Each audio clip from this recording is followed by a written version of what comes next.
നമസ്കാരം. Evening business ന്യൂസിലേക്ക് സ്വാഗതം. അതിൽ നോക്കാം പ്രധാന തലക്കെട്ടുകൾ.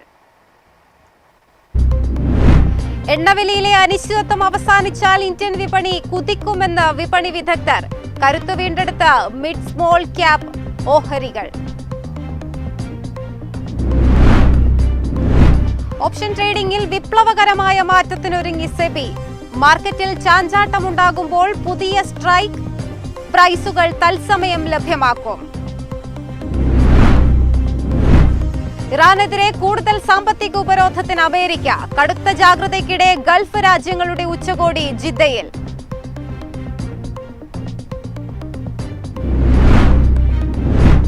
യുദ്ധം അവസാനിപ്പിക്കാൻ മധ്യസ്ഥതയ്ക്ക് തയ്യാറെന്ന് റഷ്യ. ഇറാനെ യുഎന്നിലും പിന്തുണച്ച് മോസ്കോ.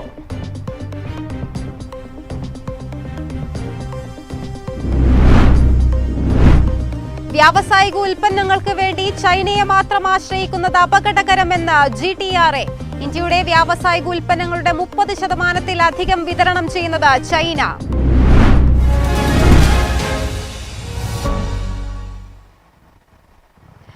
വാർത്തകൾ വിശദമായി തന്നെ നോക്കാം. ഇന്ത്യൻ ഓഹരി വിപണി ഇന്ന് നഷ്ടത്തിൽ വ്യാപാരം അവസാനിപ്പിച്ചു. സെൻസെക്സ് 416.72 പോയിന്റ് ഇടിഞ്ഞ് 76,886.91 നിഫ്റ്റി 97 പോയിന്റ് ഇടിഞ്ഞ് 23,995.7 ക്ലോസ് ചെയ്തു. വിശദാംശങ്ങളുമായി വിഷ്ണു ചേരുന്നു. വിഷ്ണു, ഇന്ന് ഏതൊക്കെ സെക്ടറുകളാണ് വിപണിയെ നഷ്ടത്തിലേക്ക് നയിച്ചത്? ഇന്ന് മാർക്കറ്റിനെ സംബന്ധിച്ച് കൃത്യമായൊരു ഇടിവ് രേഖപ്പെടുത്തിക്കൊണ്ട് ഒരു ക്ലോസിംഗ് എടുത്തിരിക്കുകയാണ്. എന്നാലും നിഫ്റ്റി 50, ബാങ്ക് നിഫ്റ്റി ഇവ നമ്മൾ കമ്പയർ ചെയ്യുമ്പോഴത്തേക്കും ബാങ്ക് നിഫ്റ്റിയിലാണ് ഇന്ന് കൂടുതൽ ഇടിവ് രേഖപ്പെടുത്തിയതായിട്ട് കാണുന്നത്. അതായത് 1.5% ഒരു ഇടിവാണ് ബാങ്ക് നിഫ്റ്റിയിലുള്ളത്. നിഫ്റ്റി 50 ഇന്ന് ക്ലോസ് ചെയ്തിരിക്കുന്നത് 24,013 എന്നൊരു നിലയിൽ 78 പോയിന്റിൻ്റെ ഒരു ഇടിവാണ്. നിഫ്റ്റി 50യിൽ 0.3% ഇടിവ് രേഖപ്പെടുത്തിയപ്പോൾ ബാങ്ക് നിഫ്റ്റി ആകട്ടെ 55,411 എന്നൊരു നിലയിൽ 852 പോയിന്റിൻ്റെ ഇടിവാണ് രേഖപ്പെടുത്തിയിരിക്കുന്നത്. അതായത് കൃത്യം പറഞ്ഞാൽ 1.5% ഇടിവ് ബാങ്ക് നിഫ്റ്റി ഇന്ന് രേഖപ്പെടുത്തിക്കൊണ്ടാണ് ഇന്ന് ക്ലോസ് ചെയ്തതായിട്ട് കാണാൻ സാധിക്കുന്നത്. ഇന്നത്തെ ഇടിവിനുള്ള പ്രധാനപ്പെട്ട കാരണങ്ങൾ എന്തൊക്കെയാണെന്ന് നോക്കാം. അതിൽ ആദ്യം പറയേണ്ടത് പ്രോഫിറ്റ് ബുക്കിംഗ് ആണ്. ഒരു ഷോർട്ട് ടൈമിൽ ഉണ്ടായിരിക്കുന്ന ഒരു പ്രോഫിറ്റ് ബുക്കിംഗ് ഇന്ന് മാർക്കറ്റിൽ ഒരു സെല്ലിംഗ് പ്രഷർ ഉണ്ടാക്കിയിട്ടുണ്ട്. ഇന്നലെ മാർക്കറ്റിനെ സംബന്ധിച്ച് പോസിറ്റീവായിട്ട് ഒരു ക്ലോസിംഗ് എടുക്കാൻ സാധിച്ചിരുന്നു. അതിനുശേഷം ഇന്ന് പല ഇൻഡെക്സിലും അല്ലെങ്കിൽ പല സ്റ്റോക്കുകളിലൊക്കെ തന്നെ ഒരു പ്രോഫിറ്റ് ബുക്കിംഗ് ഉണ്ടായിട്ടുണ്ട്. അത്തരത്തിലുള്ള ഒരു കാരണം ഇന്ന് മാർക്കറ്റിനെ ഒരു ഇടിവിലേക്ക് നയിച്ചിട്ടുണ്ട്.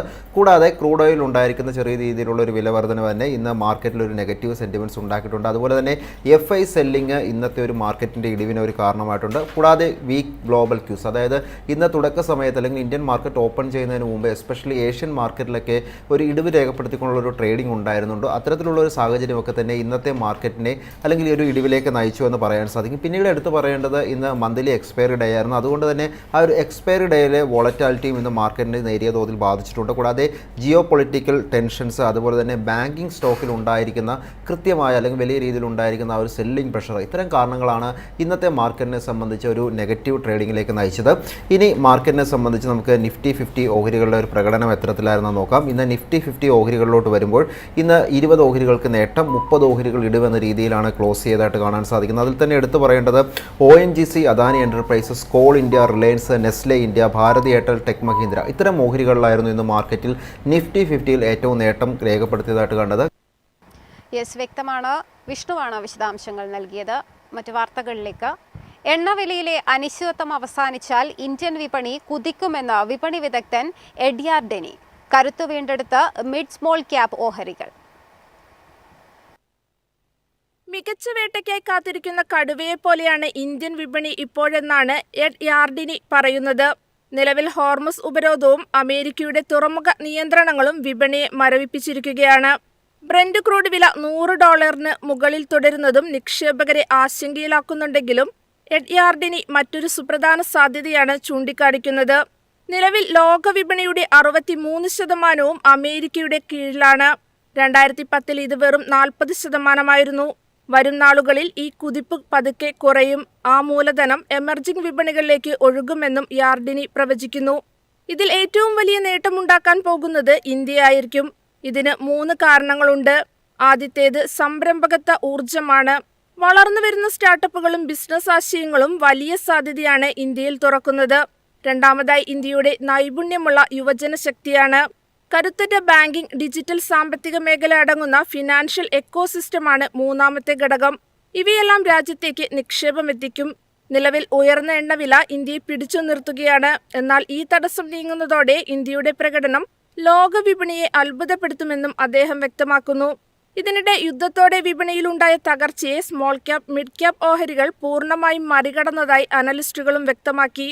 കരുത്ത് വീണ്ടെടുത്തതിന് 4 കാരണങ്ങളാണുള്ളത്. ഒന്ന്, ആകർഷകമായ വാല്യുവേഷനാണ്. 2025 ഈ വിഭാഗത്തിലുണ്ടായ മന്ദഗതിയും ഫെബ്രുവരിയിലെ ഇടിവും ഓഹരികളെ നിക്ഷേപകർക്ക് കുറഞ്ഞ വിലയിൽ ലഭ്യമാക്കി. റീറ്റെയിൽ നിക്ഷേപകരുടെ കരുത്താണ് അടുത്തത്. IPO അവസരങ്ങൾ കുറഞ്ഞതോടെ ചെറുകിട നിക്ഷേപകർ സെക്കൻഡറി മാർക്കറ്റിലെ സ്മോൾ ആൻഡ് മിഡ് ക്യാപ് ഓഹരികളിലേക്ക് വലിയ തോതിൽ പണമൊഴുക്കി. ഒപ്പം രൂപയുടെ തകർച്ചയും വിദേശ വിൽപ്പനയും സ്മോൾ ക്യാപ് ഓഹരികളെ വലിയ രീതിയിൽ ബാധിക്കുന്നില്ല എന്നതും ശ്രദ്ധേയമാണ്. അതുപോലെ മികച്ച ബാലൻസ് ഷീറ്റാണ് കമ്പനികളുടേത്. പഴയ കാലത്തെ അപേക്ഷിച്ച് ചെറുകിട കമ്പനികളുടെ സാമ്പത്തിക അടിത്തറ ഇപ്പോൾ വളരെ മെച്ചപ്പെട്ടതാണ്. അതിനാൽ അടുത്ത 12 മുതൽ 18 മാസത്തേക്ക് സ്മോൾ ക്യാപ് ഓഹരികളിൽ നിന്ന് 20 മുതൽ 25% വരെ നേട്ടമാണ് പ്രതീക്ഷിക്കുന്നതെന്ന് വിപണി വിദഗ്ധനായ ജ്യോതിവർദ്ധൻ ജയ്പൂരിയ പറയുന്നു. ചുരുക്കത്തിൽ ഓയിൽ ഷോക്കിനെ പ്രതിരോധിക്കാൻ ശേഷിയുള്ള കമ്പനികൾ വരും മാസങ്ങളിൽ വിപണിയിൽ തിളങ്ങും. News desk, MyFin TV. Option ട്രേഡിംഗിൽ വിപ്ലവകരമായ മാറ്റത്തിനൊരുങ്ങി സെബി. മാർക്കറ്റിൽ ചാഞ്ചാട്ടമുണ്ടാകുമ്പോൾ പുതിയ സ്ട്രൈക്ക് പ്രൈസുകൾ തത്സമയം ലഭ്യമാക്കും. വിപണി പെട്ടെന്ന് മുകളിലേക്കോ താഴേക്കോ കുതിക്കുമ്പോൾ നിലവിലെ മാർക്കറ്റ് വിലയ്ക്കടുത്തുള്ള സ്ട്രൈക്ക് പ്രൈസുകൾ പലപ്പോഴും ട്രേഡിംഗിന് ലഭിക്കാറില്ല. ഈ പ്രതിസന്ധി പരിഹരിക്കാൻ ട്രേഡിംഗ് സമയത്ത് തന്നെ പുതിയ സ്ട്രൈക്ക് പ്രൈസുകൾ അവതരിപ്പിക്കാനുള്ള അനുമതി എക്സ്ചേഞ്ചുകൾക്ക് നൽകാനാണ് സെബിയുടെ ആലോചന. നിലവിൽ വിവിധ എക്സ്ചേഞ്ചുകൾ വ്യത്യസ്ത രീതികളിലാണ് പിന്തുടരുന്നത്. ഇത് ട്രേഡിംഗിൽ ആശയക്കുഴപ്പമുണ്ടാക്കുന്നുണ്ട്. എന്നാൽ പുതിയ നിർദ്ദേശം അനുസരിച്ച് ഇക്വിറ്റി, കറൻസി, കമ്മോഡിറ്റി എന്നിങ്ങനെ എല്ലാ മേഖലകളിലും ഏകീകൃതമായ ഒരു സംവിധാനം നിലവിൽ വരും. മെച്ചപ്പെട്ട ഹെഡ്ജിംഗ് ആണ് ഇതിന്റെ ഗുണം. വിപണിയിൽ വൻതോതിൽ വോളറ്റിലിറ്റി ഉണ്ടാകുമ്പോൾ കൃത്യമായ വിലയിൽ പൊസിഷനുകൾ സംരക്ഷിക്കാൻ ഇത് സഹായിക്കും. അതുപോലെ വിലയിലെ വിടവ് കുറയ്ക്കും. അതായത് പെട്ടെന്നുള്ള മൂവ്മെന്റുകളിൽ പ്രൈസിംഗ് കാര്യക്ഷമമാക്കാൻ പുതിയ സ്ട്രൈക്കുകൾ സഹായിക്കും. ഏറ്റവും ശ്രദ്ധേയമായ കാര്യം, തത്സമയ വ്യാപാരത്തിനിടെ പുതിയ സ്ട്രൈക്കുകൾ വരുമ്പോൾ ബ്രോക്കർമാർക്കോ നിക്ഷേപകർക്കോ സോഫ്റ്റ്വെയറുകൾ മാറ്റം വരുത്തേണ്ടി വരില്ല എന്നതാണ് ഇത്. പ്രവർത്തനപരമായ തടസ്സങ്ങൾ ഒഴിവാക്കുന്നു. പലപ്പോഴും മാർക്കറ്റ് വിലയിൽ നിന്നും വളരെ അകലെയുള്ള സ്ട്രൈക്കുകൾ വിപണിയിൽ ലിസ്റ്റ് ചെയ്തിട്ടുണ്ടാകും. എന്നാൽ അവയിൽ കാര്യമായ ഇടപാടുകൾ നടക്കാറില്ല. ഇത്തരം കാലഹരണപ്പെട്ട സ്ട്രൈക്കുകൾക്ക് പകരം വിപണിയിലെ ട്രെൻഡിങ്ങിനനുസരിച്ചുള്ള സ്ട്രൈക്കുകൾ ലഭ്യമാക്കുന്നത് സുതാര്യത വർദ്ധിപ്പിക്കും. ചില്ലറ നിക്ഷേപകരുടെ പങ്കാളിത്തം റെക്കോർഡ് വേഗത്തിൽ വളരുന്ന സാഹചര്യത്തിൽ ഈ നീക്കം വിപണിയുടെ സുഗമമായ പ്രവർത്തനത്തിന് അത്യന്താപേക്ഷിതമാണ്. എക്സ്ചേഞ്ചുകൾ, ബ്രോക്കർമാർ എന്നിവരുമായി സെബി ഈ വിഷയം ചർച്ച ചെയ്തു കഴിഞ്ഞു. ഇത് നടപ്പിലാക്കുന്നതോടെ ഓപ്ഷൻ ട്രേഡർമാർക്ക് കൂടുതൽ കൃത്യതയോടെ ലാഭകരമായും വ്യാപാരം ചെയ്യാൻ സാധിക്കും. News desk, MyFin TV. ഇറാനെതിരെ കൂടുതൽ സാമ്പത്തിക ഉപരോധത്തിന് അമേരിക്ക. കടുത്ത ജാഗ്രതയ്ക്കിടെ ഗൾഫ് രാജ്യങ്ങളുടെ ഉച്ചകോടി ജിദ്ദയിൽ. നിലവിൽ ഉപരോധം നേരിടുന്ന ഇറാനിയൻ വിമാന കമ്പനികളുമായി സഹകരിക്കുന്ന അന്താരാഷ്ട്ര കമ്പനികൾക്കെതിരെ കർശന നടപടിയുണ്ടാകുമെന്ന് ട്രഷറി സെക്രട്ടറി സ്കോട്ട് ബെസന്റ്. ഇറാനിലേക്കുള്ള സാമ്പത്തിക സ്രോതസ്സുകൾ പൂർണ്ണമായും തടയുക എന്ന ലക്ഷ്യത്തോടെയാണ് ഈ നീക്കം. വെറുമൊരു ബിസിനസ് ബന്ധം എന്നതിലുപരി വിമാനങ്ങൾക്കുള്ള ഇന്ധനം, അറ്റകുറ്റപ്പണികൾ, കാറ്ററിംഗ് സർവീസുകൾ, ഗ്രൗണ്ട് ഹാൻഡ്ലിംഗ്, എയർപോർട്ട് ഫീസ് കൈമാറ്റം തുടങ്ങിയ ഏത് രീതിയിലുള്ള സേവനങ്ങൾ നൽകുന്ന മൂന്നാം കക്ഷികൾക്കും ഈ ഉപരോധം ബാധകമായിരിക്കും. ലോകമെമ്പാടുമുള്ള സർക്കാരുകൾ തങ്ങളുടെ അധികാരപരിധിയിലുള്ള കമ്പനികൾ ഈ നിയന്ത്രണങ്ങൾ പാലിക്കുന്നുണ്ടെന്ന് ഉറപ്പുവരുത്തണമെന്നും അമേരിക്ക ആവശ്യപ്പെടുന്നു. സെക്കൻഡറി സാങ്ഷൻ എന്ന ആയുധം ഉപയോഗിച്ച് അമേരിക്കയ്ക്ക് പുറത്തുള്ള കമ്പനികളെയും ശിക്ഷിക്കാൻ വാഷിംഗ്ടൺ തയ്യാറാണെന്നത് ആഗോളതലത്തിൽ വലിയ പ്രത്യാഘാതങ്ങൾ ഉണ്ടാക്കും. ഇറാനിലെ എണ്ണ വ്യാപാരത്തെയും സാമ്പത്തിക ഇടപാടുകളെയും ലക്ഷ്യം വെച്ചുള്ള പുതിയ പദ്ധതിയുടെ ഭാഗമാണിത്. വിദേശ രാജ്യങ്ങളിലേക്ക് സർവീസുകൾ നടത്തുന്ന എയർലൈൻ മേഖലയെയും അനുബന്ധ ബിസിനസ്സുകളെയും ഈ നീക്കം സ്വാധീനിച്ചേക്കാം. ഗൾഫ് മേഖലയിലെ വ്യോമയാന ഗതാഗതത്തെയും ചരക്ക് നീക്കത്തെയും ഇത് ബാധിക്കുന്നത് വഴി വിപണിയിൽ പുതിയ അനിശ്ചിതത്വങ്ങളും ഉണ്ടായേക്കാം. മാക്സിമം പ്രഷർ എന്ന അമേരിക്കയുടെ തന്ത്രം എണ്ണവിലയിലും വ്യോമയാന ഓഹരികളിലും പ്രതിഫലിക്കും. ഇതിനിടെ നിർണായക തീരുമാനങ്ങൾക്കായി GCC നേതാക്കൾ ജിദ്ദയിൽ ഒത്തുചേരുന്നുണ്ട്.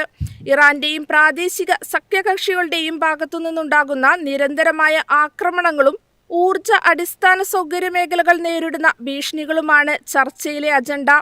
ഇറാൻ നൽകുന്ന വാഗ്ദാനങ്ങളിലും സമാധാന ഉടമ്പടികളിലും തങ്ങൾക്ക് പൂർണ്ണമായ വിശ്വാസം നഷ്ടപ്പെട്ടതായാണ് റിയാദിൽ നിന്നുള്ള ഉന്നത വൃത്തങ്ങൾ സൂചിപ്പിക്കുന്നത്. ഈ സാഹചര്യത്തിൽ ഇറാനോടുള്ള വിദേശ നയത്തിൽ 6 അംഗരാജ്യങ്ങളും ഒരേ നിലപാട് സ്വീകരിക്കുന്നതിനെക്കുറിച്ചും കൂട്ടായ സുരക്ഷാ സംവിധാനങ്ങളെക്കുറിച്ചും ഉച്ചകോടിയിൽ തീരുമാനമുണ്ടാകും. ഭരണപരമായ അഭിപ്രായ വ്യത്യാസങ്ങൾ മാറ്റിവെച്ച് നിലവിലെ വെല്ലുവിളികളെ നേരിടാൻ ഗൾഫ് രാജ്യങ്ങൾ ഐക്യത്തോടെ നിൽക്കുമെന്ന ശക്തമായ സന്ദേശമാണ് ജിദ്ദയിൽ നിന്ന് പ്രതീക്ഷിക്കുന്നത്. 1999 മുതൽ തുടർന്നു പോരുന്ന ഈ കൺസൾട്ടേറ്റീവ് സംവിധാനം ഗൾഫ് മേഖലയിലെ സമാധാനത്തിന് നിർണായകമാണ്. ജിദ്ദ ഉച്ചകോടിയിൽ എടുക്കുന്ന തീരുമാനങ്ങൾ പശ്ചിമേഷ്യയിലെ യുദ്ധ സാഹചര്യം കുറയ്ക്കാൻ സഹായിക്കുമോ എന്ന് വരും ദിവസങ്ങളിൽ അറിയാം. News desk MyFin TV. യുദ്ധം അവസാനിപ്പിക്കാൻ മധ്യസ്ഥത വഹിക്കാൻ തയ്യാറാണെന്ന് റഷ്യ. ഇറാനെ UN-ലും പിന്തുണച്ച് മോസ്കോ. റഷ്യ സന്ദർശിച്ച ഇറാൻ പ്രതിരോധ മന്ത്രി അരമണിക്കൂറിലധികം അടച്ചിട്ട മുറിയിലായിരുന്നു പുടിനുമായി ചർച്ച നടത്തിയത്. റഷ്യയുമായുള്ള തന്ത്രപരമായ പങ്കാളിത്തം ഏറ്റവും ഉയർന്ന നിലയിലാണെന്നും എന്തവസ്ഥയിലും ഇരു രാജ്യങ്ങളും സഹകരിക്കുമെന്നും ഇറാൻ വിദേശകാര്യമന്ത്രി അബ്ബാസ് അരാക്ചി വ്യക്തമാക്കി. ഇറാന്റെ പരമാധികാരത്തിന് വേണ്ടി പോരാടുന്ന ജനതയെ പ്രശംസിച്ച പുടിൻ പശ്ചിമേഷ്യയിൽ സമാധാനം കൊണ്ടുവരാൻ റഷ്യ മധ്യസ്ഥതയ്ക്ക് തയ്യാറാണെന്ന വലിയ പ്രഖ്യാപനവും നടത്തി. അമേരിക്കയുമായുള്ള രണ്ടാംവട്ട സമാധാന ചർച്ചകളിൽ അനിശ്ചിതത്വം നിലനിൽക്കുന്ന സാഹചര്യത്തിലാണ് റഷ്യയുടെ നീക്കമെന്നതും ശ്രദ്ധേയമാണ്. ഇതിനിടെ സ്വതന്ത്ര രാജ്യങ്ങൾക്ക് മേൽ തങ്ങളുടെ നയങ്ങൾ അടിച്ചേൽപ്പിക്കാൻ ഇനി അമേരിക്കയ്ക്ക് കഴിയില്ലെന്നാണ് UN-ൽ ഇറാൻ വക്താവ് റെസാ തലായിനിക് വ്യക്തമാക്കിയത്. ഹോർമുസിലെ ഇറാൻ നിയന്ത്രണങ്ങൾ നിയമവിരുദ്ധമായ പെരുമാറ്റമാണെന്നാണ് US സ്റ്റേറ്റ് ഡിപ്പാർട്ട്മെന്റ് വിശേഷിപ്പിച്ചത്. ഇറക്കുമതിക്കായി ഒരു പ്രത്യേക പാതയെയോ വിശ്വസിക്കാൻ കൊള്ളാത്ത രാജ്യങ്ങളെയോ മാത്രം ആശ്രയിക്കുന്നത് അപകടമാണെന്നും ഊർജ്ജസ്രോതസ്സുകൾ വൈവിധ്യവൽക്കരിക്കണമെന്നും അമേരിക്ക ആവശ്യപ്പെടുന്നു. ഈ തർക്കത്തിനും ഇറാന് പൂർണ്ണ പിന്തുണയുമായി റഷ്യ രംഗത്തെത്തിയിട്ടുണ്ട്. യുദ്ധസമയത്ത് സ്വന്തം സുരക്ഷയ്ക്കായി ഹോർമുസ് കടലിടുക്കിലെ ഗതാഗതം നിയന്ത്രിക്കാൻ ഒരു തീരദേശ രാജ്യത്തിന് അവകാശമുണ്ടെന്ന് റഷ്യൻ അംബാസിഡർ വാസിലി നെബൻസിയ ഐക്യരാഷ്ട്രസഭയിൽ പറഞ്ഞു. പാശ്ചാത്യ രാജ്യങ്ങളുടെ നിലപാടുകൾ കടൽക്കൊള്ളയ്ക്ക് തുല്യമാണെന്നും അദ്ദേഹം കുറ്റപ്പെടുത്തി. മറുഭാഗത്ത് അമേരിക്കൻ പ്രസിഡന്റ് ഡൊണാൾഡ് ട്രംപിന്റെ നിലപാടുകൾ വിപണിയിൽ വലിയ ചാഞ്ചാട്ടമുണ്ടാക്കുന്നുണ്ട്. ഇറാൻ രണ്ടാമത് അയച്ച നിബന്ധനകൾ ട്രംപ് പരിശോധിച്ചു. അതിൽ ട്രംപ് തൃപ്തനല്ലെന്നാണ് റിപ്പോർട്ട്. യുദ്ധം അവസാനിപ്പിച്ച ശേഷം ആണവ ചർച്ച എന്നതാണ് ട്രംപിനെ ചൊടിപ്പിക്കുന്നതെന്നാണ് വിവരം. അതേസമയം റഷ്യയുടെ മധ്യസ്ഥ ശ്രമങ്ങൾ വിജയിച്ചാൽ മാത്രമേ വിപണിയിൽ ഒരു കൂൾ ഓഫ് പ്രതീക്ഷിക്കാനാകൂ. അതുവരെ സുരക്ഷിതമായ നിക്ഷേപങ്ങളിലേക്ക് പണമൊഴുക്കാൻ നിക്ഷേപകർ ശ്രമിച്ചേക്കാം. News desk MyFin TV. വ്യാവസായിക ഉൽപ്പന്നങ്ങൾക്കു വേണ്ടി ചൈനയെ മാത്രം ആശ്രയിക്കുന്നത് അപകടകരമെന്ന് GTRA. ഇന്ത്യയുടെ വ്യാവസായിക ഉൽപ്പന്നങ്ങളുടെ 30%-ലധികം ചൈനയാണ് വിതരണം ചെയ്യുന്നത്. ഇന്ത്യയുടെ മൊത്തം ഇറക്കുമതിയുടെ 16%-വും ചൈനയുടേതാണ്. വ്യാവസായിക ഉൽപ്പന്നങ്ങളിലാണ് ചൈനയുടെ ആധിപത്യം ഗണ്യമായി ഉയർന്നത്. രാജ്യത്തിന്റെ ആവശ്യകതയുടെ 30.8% വരെ വിതരണം ചെയ്യുന്നുണ്ടെന്ന് GTRA പറഞ്ഞു. 2025-26 രാജ്യത്തിന്റെ ഇറക്കുമതി $774.98 ബില്യൺ വർദ്ധിച്ചു. ഇതിൽ $131.63 ബില്യൺ ചൈനയിൽ നിന്നാണ്. നിർണായക ഇൻപുട്ടുകൾക്കായി ഒരൊറ്റ വിതരണക്കാരനെ ആശ്രയിക്കുന്നത് ഫാർമസ്യൂട്ടിക്കൽസ്, ഇലക്ട്രോണിക്സ്, ശുദ്ധമായ ഊർജ്ജം തുടങ്ങിയ മേഖലകളിൽ തടസ്സങ്ങളുണ്ടാക്കും. ചൈനയിൽ നിന്നുള്ള ഇന്ത്യയുടെ ഇറക്കുമതിയുടെ ഏകദേശം 66%, അതായത് $82.6 ബില്യൺ, ഇലക്ട്രോണിക്സ്, യന്ത്രങ്ങൾ, കമ്പ്യൂട്ടറുകൾ, ജൈവ രാസവസ്തുക്കൾ എന്നിവയുമായി ബന്ധപ്പെട്ടിരിക്കുന്നുവെന്ന് GTRA വ്യക്തമാക്കുന്നു. ഇന്ത്യയുടെ ഇലക്ട്രോണിക്സ് ഇറക്കുമതിയുടെ 43%-വും യന്ത്രസാമഗ്രികളുടെയും കമ്പ്യൂട്ടറുകളുടെയും ഇറക്കുമതിയുടെ 40%-വും ജൈവ രാസവസ്തുക്കളുടെ 44%-വും ചൈനയിൽ നിന്നാണ്. ഇന്ത്യൻ വ്യവസായം ഇലക്ട്രോണിക്സ് ഭാഗങ്ങൾ, EV ബാറ്ററികൾ, സോളാർ മൊഡ്യൂളുകൾ, APIകൾ, സ്പെഷ്യാലിറ്റി കെമിക്കലുകൾ തുടങ്ങിയ ചൈനീസ് ഇൻപുട്ടുകളെ വളരെയധികം ആശ്രയിക്കുന്നുവെന്ന് ഗ്ലോബൽ ട്രേഡ് റിസർച്ച് ഇനീഷ്യേറ്റീവ് സ്ഥാപകൻ അജയ് ശ്രീവാസ്തവ പറഞ്ഞു. പ്രധാന മേഖലകളിൽ ഇന്ത്യ ആഭ്യന്തരശേഷി വർദ്ധിപ്പിക്കുകയും വിതരണ ശൃംഖലകൾ വൈവിധ്യവൽക്കരിക്കുകയും ചെയ്യണമെന്ന് GTRA നിർദ്ദേശിച്ചു. News desk MyFin TV. ഇന്നത്തെ സ്വർണം വെള്ളി നിരക്കുകൾ. സംസ്ഥാനത്ത് സ്വർണ്ണവില വീണ്ടും കുറഞ്ഞു. ഗ്രാമിന് 100 രൂപ കുറഞ്ഞ് 13,925 രൂപയായി. പവന് 800 രൂപ കുറഞ്ഞ് 1,11,400 രൂപയായി. 18 ക്യാരറ്റ് സ്വർണത്തിനും ആനുപാതികമായി വില കുറഞ്ഞിട്ടുണ്ട്. ഗ്രാമിന് 80 രൂപ കുറഞ്ഞ് 11,445 രൂപയും പവൻ 640 രൂപ കുറഞ്ഞ് 91,560 രൂപയുമായി. വെള്ളിവില 260 രൂപയിലാണ് വ്യാപാരം. പ്രധാന വാർത്തകൾ ഒരിക്കൽ കൂടി. എണ്ണവിലയിലെ അനിശ്ചിതത്വം അവസാനിച്ചാൽ ഇന്ത്യൻ വിപണി കുതിക്കുമെന്ന് വിപണി വിദഗ്ധർ. കരുത്തു വീണ്ടെടുത്ത് മിഡ് സ്മോൾ ക്യാപ് ഓഹരികൾ.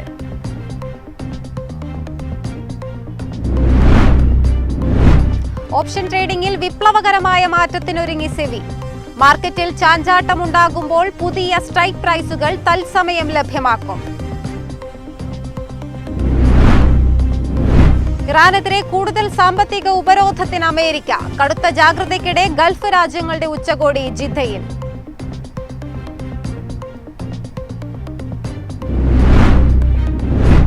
യുദ്ധം അവസാനിപ്പിക്കാൻ മധ്യസ്ഥതയ്ക്ക് തയ്യാറാണെന്ന് റഷ്യ. ഇറാനെ യുഎന്നിലും പിന്തുണച്ച് മോസ്കോ.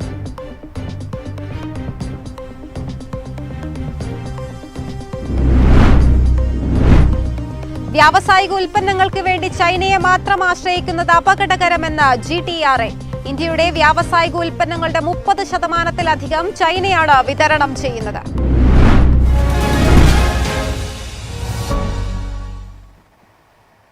ഇതോടെ ഈവനിംഗ് ബിസിനസ് ന്യൂസ് ഇവിടെ സമാപിക്കുകയാണ്. നമസ്കാരം. എളുപ്പത്തിൽ സമ്പാദ്യം വളർത്താം. ഇന്ന് തന്നെ മൈഫിൻ TV ആപ്പ് ഡൗൺലോഡ് ചെയ്യൂ.